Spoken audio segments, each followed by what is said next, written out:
Assalamualaikum warahmatullahi wabarakatuh. Alhamdulillahi rabbil alamin, wassalatu wassalamu ala asrafil anbiya'i wal mursalin wa ala alihi wa sahbihi rasulillahi ajma'in. Ashhadu an la ilaha illallah wa ashhadu anna Muhammadan abduhu wa rasuluh la nabiyya ba'da amma ba'du. Yang sama-sama kami hormati pengurus Masjid Jami' Al-Mukarram, imam kami, ustaz kami, bapak-bapak dan ibu-ibu, jemaah salat subuh yang sama-sama dimuliakan Allah Subhanahu wa taala. Alhamdulillah,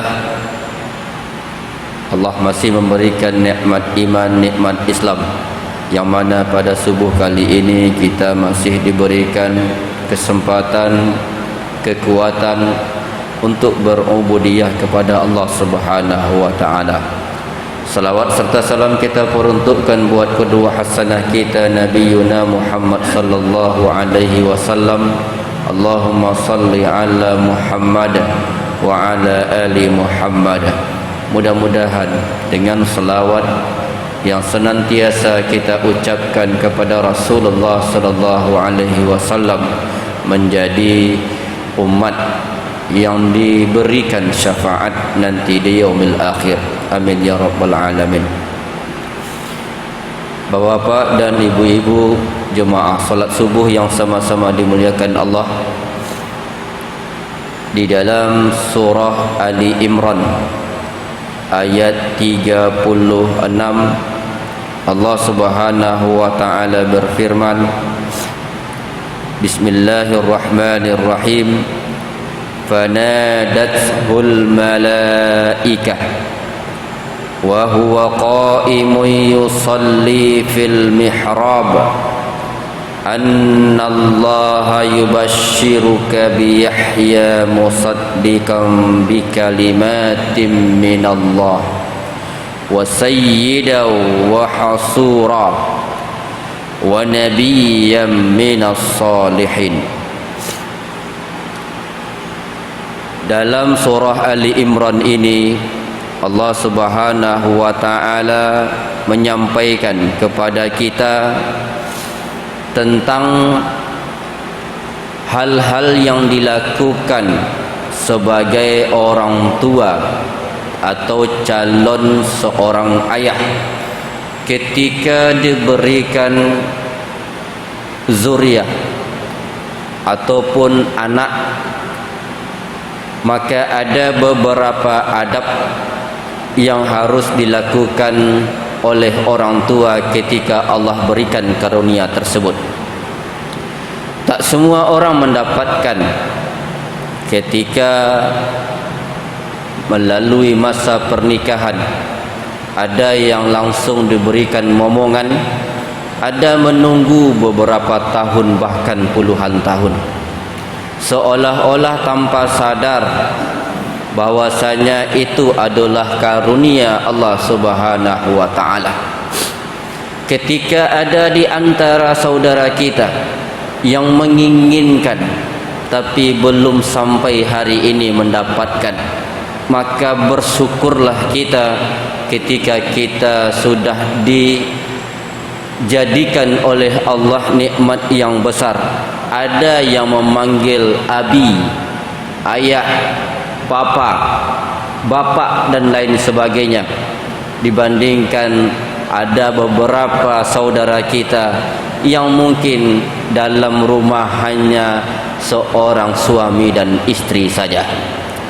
Maka di sini wajar Allah Subhanahu wa taala menyampaikan bahwasanya ada beberapa adab ataupun hal-hal yang disunahkan ketika kita menjadi seorang ayah, menjadi seorang ibu.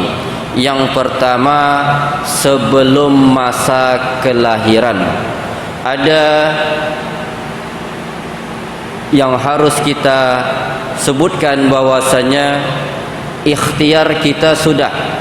Maka ketika janin di dalam perut seorang ibu maka hal ini hendaklah lebih bijak dan lebih bagusnya memperdengarkan hal-hal yang bermanfaat. Maka ada beberapa orang yang mengatakan ketika bayi yang masih dalam perut ibunya, yang paling bagus adalah memperdengarkan Al-Quran. Karena di dalam rahim seorang anak walaupun belum bisa berjalan, mungkin bergerak, tapi hal yang pertama yang dilakukan anak yang di dalam rahim adalah mendengar. Maka alangkah indahnya ketika kita sudah mendapatkan karunia ini, jadikanlah hal yang didengarkan hal-hal yang baik-baik saja. Ada juga ketika setelah kita mendapatkan berita gembira bahwasanya beberapa hari lagi atau mungkin sudah ditentukan lahir anak tersebut, maka ada hal-hal yang dilakukan seorang ayah ataupun ibu. Poin yang pertama adalah yaitu memberikan kabar gembira. Hal ini sering kita dengar. Ketika ada yang lahir, alhamdulillah telah lahir anak kami, ya walaupun belum disebut namanya, lebih dahsyatnya dah ada nama langsung. Kan seperti itu. Anak kami lahir dengan panjang sekian, berat sekian, mohon doanya kepada bapak ibu teman-teman bahwasanya menjadi anak soleh dan solehah. Hal ini dah kita lakukan, padahal itu termasuk sunnah.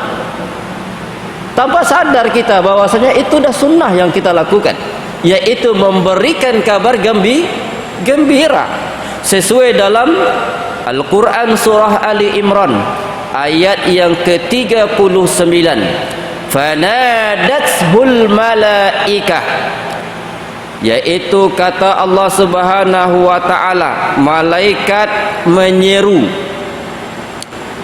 kepada siapa? Ini kisahnya kepada Nabi Zakaria. Nabi Zakaria. Kemudian malaikat Jibril memanggil Zakaria. Kemudian wa huwa qa'imun yusalli fil mihrab, sedangkan beliau Nabi Zakaria ini lagi melakukan salat di dalam mihrabnya. Apa kata malaikat? Annallaha yubashshiruka bi Yahya. Allah Subhanahu wa taala memberikan kabar gembira, kan kabar gembira, bahwasanya akan lahir seorang putra yang bernama Yahya. Ini bapak Nabi, anak Nabi. Memang subhanallah. Anak Nabi, ayah Nabi. Sama Nabi Ibrahim, Nabi Ismail. Bapak Nabi, anak Nabi. Ini luar biasa.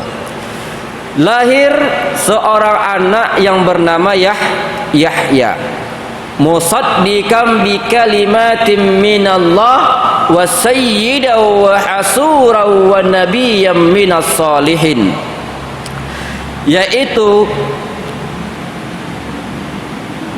yang membenarkan kalimat Allah Subhanahu wa taala yang datang dari Allah Subhanahu wa taala, menjadi ikutan, menahan diri dari hawa nafsu, dan seorang nabi termasuk keturunan orang-orang yang soleh. Jadi hal yang pertama dah kita lakukan, padahal itu sunnah, termasuk sunnah, yaitu memberikan kabar gembira kepada teman-teman, karib kerabat. Ada yang kedua, yang ini jarang dilakukan, mungkin ketidaktahuan kita. Yang kedua ini disebut dengan tahnik. Tahnik pakai kaf. Apa itu tahnik? Tahnik ini adalah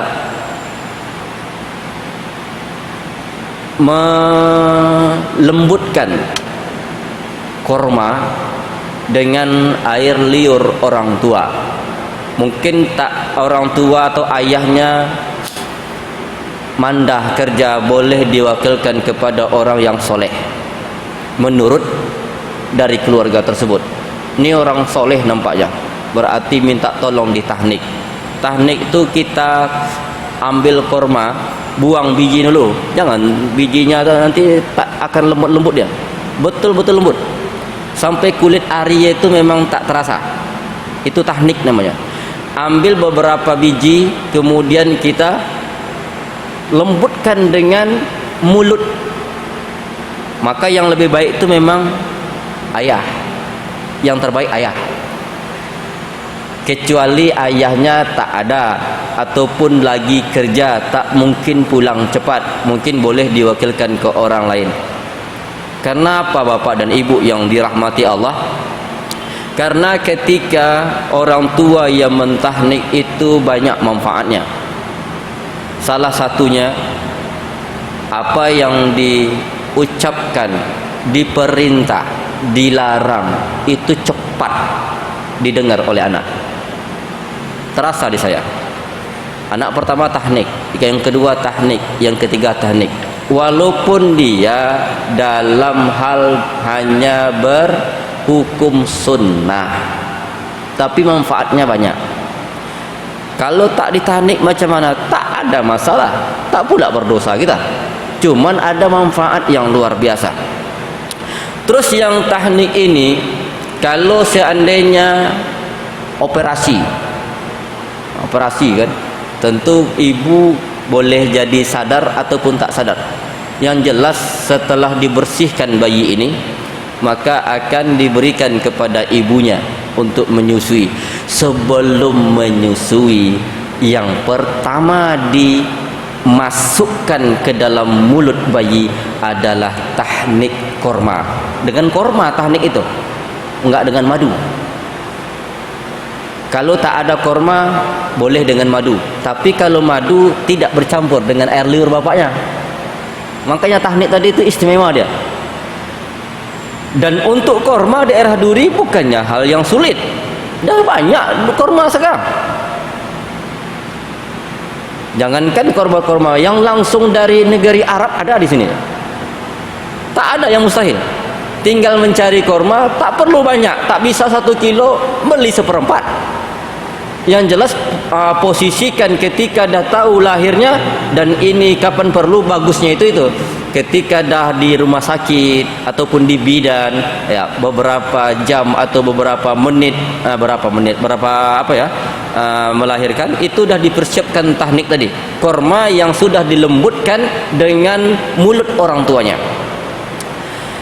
Manfaat yang pertama yaitu ketika tahnik pertama kan bercampur dengan air liur bapaknya. Ini yang kita sampaikan tadi. Yang kedua, apakah bayi tadi mau menggigit, memakan korma yang sudah dilembutkan? Maulah.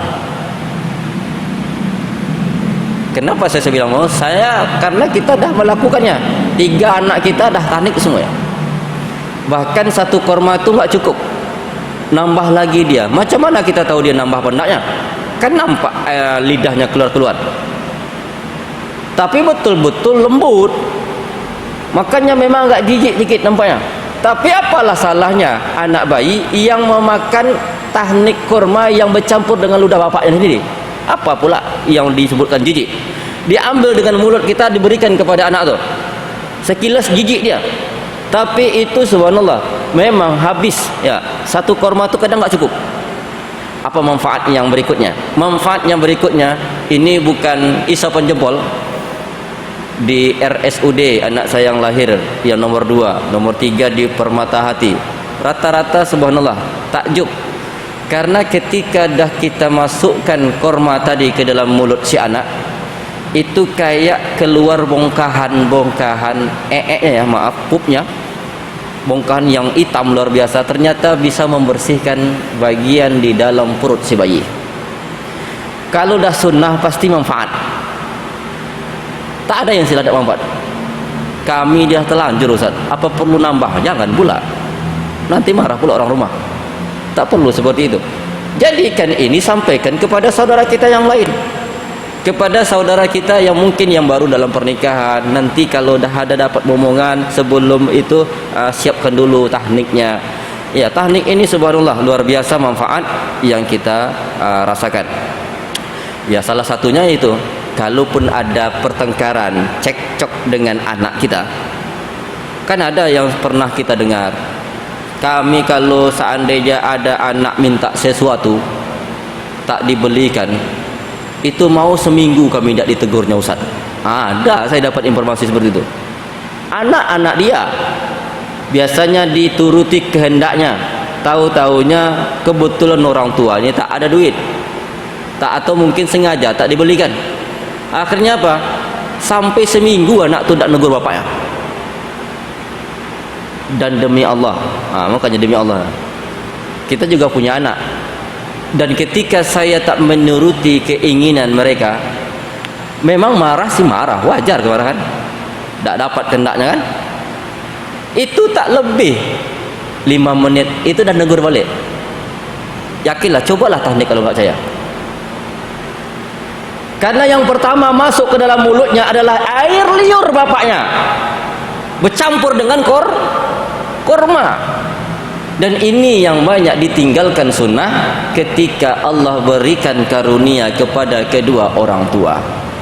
Kita ni dah terlanjur, tak masalah, sampaikan kepada yang lain, atau mungkin cucu kita nantinya, anak-anak kita nantinya. Banyak manfaatnya ketika kita mengetahui ternyata ada hal yang belum dilakukan ketika kita diberikan karunia oleh Allah Subhanahu wa taala. Ini ada dalilnya, ada di dalam hadis Abu Musa radhiyallahu an, qala wulida li ghulam fa ataitu bihi nabi sallallahu alaihi wasallam fasammahu Ibrahim fahannakahu bitamratin wa da'a lahu bil barakah. Dari Abu Musa, ketika anak saya lahir, kata Abu Musa, saya langsung membawa anaknya ini kepada Nabi Muhammad sallallahu alaihi wasallam. Kemudian apa yang dilakukan Nabi? Fasammahu Ibrahim. Nabi berikan namanya Ibrahim. Kemudian Nabi tahnik dengan tamar. Tamar itu kan korma, makanya tahnik itu dengan korma. Nabi tahnik dengan korma, wa da'a lahu bil barakah, dan Nabi mendoakan agar diberikan keberkahan. Ini yang menunjukkan tadi boleh orang lain kalau kita yakin orangnya soleh. Abu Musa sahabat Nabi, ada Nabi yang lebih luar biasa, dia datangi Nabi, dia sampaikan, wahai Nabi, ini anak saya lahir. Apa yang dilakukan Nabi? Pertama diberikan namanya, yang kedua apa? Ditahnik. Air liur Nabi Muhammad sallallahu alaihi wasallam bercampur dengan putranya Abu Musa. Ini menunjukkan boleh bahwasanya ketika kita minta tolong kepada orang lain ketika ayahnya tak ada, bekerja ataupun sudah meninggal. Bapak dan Ibu yang sama-sama dimuliakan Allah Subhanahu wa taala. Yang poin berikutnya ketika sudah lahir, yaitu di hari ke-7, maka ini kebiasaan, dah masuk kebiasaan kita, mencukur habis rambut anak tersebut. Mencukur habis, apa dalam bahasa orang Melayunya?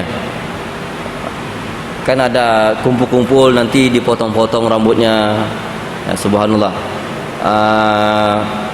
Hal ini ternyata benar pernah dilakukan oleh Rasulullah sallallahu alaihi wasallam kepada cucu beliau. Di sini kalau tak salah tu Hasan. Yang mana dalam hadis yang diriwayatkan oleh Imam Ahmad dan juga Imam Tirmizi Dan hadis ini disahihkan oleh Imam Albani. Kata Rasulullah sallallahu alaihi wasallam, "Ya Fatimah, ihliki ra'sahu wa tasaddaqi bi zinatin sya'rihi fiddah." Wahai Fatimah, ihliki, cukur, botakkan rambutnya, ra'sahu, hunya ini kepada Hasan, cucu Nabi bernama Hasan. Dibotakkan rambutnya, ya, yaitu dicukur habis. Wa tasaddaqi, kemudian rambut tadi ditimbang. Bersedekahlah bizinatin sya'rihi fiddah. Rambut berapa ukuran rambutnya? Dengar, ukuran fiddah, perak, bukan emas, perak. Jadi ketika anak ini lahir di usia 7 tahun, inilah mulai dari penamaan, mencukur habis, marhaban ya bahasa apanya, kayak orang Melayunya ya. Tapi ya setiap yang datang nanti marhaban, potong rambutnya. Tapi ingat, nanti kan tempang tuh anak tuh, yang sini kena, yang sini kena. Berarti tugas orang tuanya lah mencukur habis. Nanti ditimbang berapa beratnya. Jangan timbang kilo tuh, timbang emas tuh nampak berapa on, 0,1 pun terbaca ya. Ditimbang nanti berapa ukurannya, berapa gram beratnya, maka kalikan dengan harga perak. Harga perak berapa? Maka ketika itu disedekahkan kepada orang yang tak mampu. Ini yang dilakukan di hari ke-7. Dah siang nampaknya. Ini pembahasannya menarik. InsyaAllah akan kita lanjutkan nanti di minggu yang ke depan insyaAllah. Kita cukupkan dulu pada kesempatan kali ini ya. InsyaAllah mudah-mudahan kita bertemu kembali di Selasa pagi depan, akan kita sambung dari pengajian ini. Jadi Bapak dan Ibu jemaah salat subuh yang sama-sama dimuliakan Allah Subhanahu wa taala, ya, hal-hal yang kita lakukan sebagai orang tua, yang pertama yaitu kita memberikan kabar gembira sesuai dengan firman Allah di dalam surah Ali Imran ayat 39. Yang kedua, tahnik. Di hari ke-7 baru masuk dia mencukur rambutnya dan memberikan nama. Dan berikutnya insyaallah kita akan lanjutkan. Afwan minkum. Wassalamualaikum warahmatullahi wabarakatuh.